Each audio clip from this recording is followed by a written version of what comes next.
Demand बा। गौरा के दुल्हवा के गजबे डिमांड बा। मांगते दहेजवा में खाली चिलम भांग बा। मांगते दहेजवा में खाली चिलम भांग बा। मांगते दहेजवा में गौरा के दुल्हवा के गजबे डिमांड बा। मांगते दहेजवा में खाली चिलम भांग बा।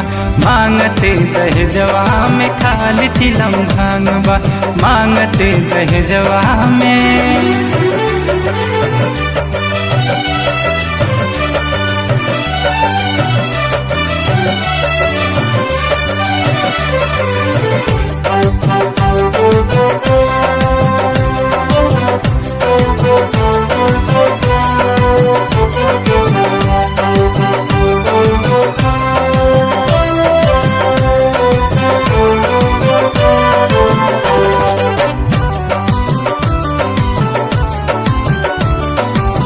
भूत प्रेत देखो आए हैं बाराती।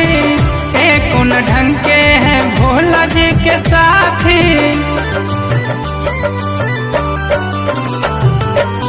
गटैम लपेटे हैं नाग विषधारी। देख के नाउन भागी बेचारी। कौनो लूल लंगड़ा था कौनो उठ पटांग बा। मांगते दहेजवा में खाली चिलम भांग बा। मांगते दहेजवा में खाली चिलम भांग बा। मांगते दहेजवा में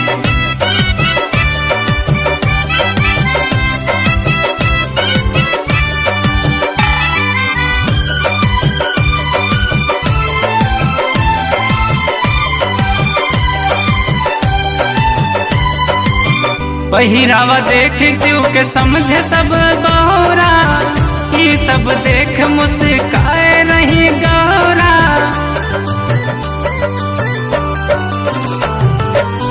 पहिरावा देख शिव के समझे सब बहोरा।